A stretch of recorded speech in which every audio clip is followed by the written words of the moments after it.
C'est un petit coin de paradis.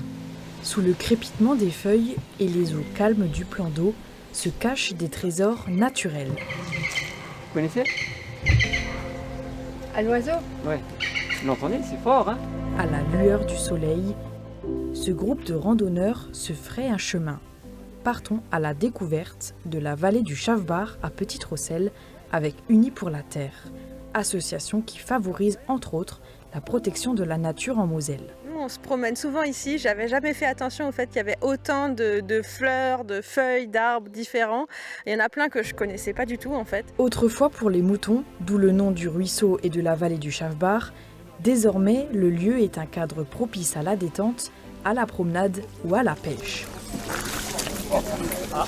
D'un simple pas, il est possible de passer de la France à l'Allemagne. La vallée constitue un véritable trait d'union naturel entre les deux pays où la biodiversité ne connaît pas de frontières. Les fleurs de sureau, qui sont très connues, qui sont médicinales, qui sont utilisées pour soigner les maladies infectieuses avec fièvre. Au fil du parcours, les participants découvrent les plantes comestibles.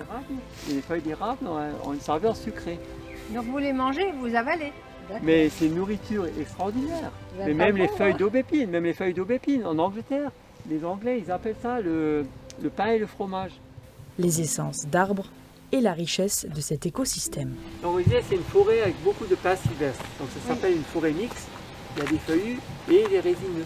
Ce qui me surprend beaucoup jusqu'à présent, c'est surtout le fait que ces petites choses hyper fragiles arrivent à survivre dans un milieu aussi puissant que la forêt grâce à des mécanismes tout simples, des graines qui se font porter par la nature, par les animaux pour survivre dans la forêt. Moi je trouve ça très intéressant. C'est vrai que c'est des choses vers lesquelles on se tourne plus trop ces dernières années. Au Chavbar, le courant emporte bien plus que l'eau. Il sème aussi quelques graines de conscience pour protéger ces espaces naturels.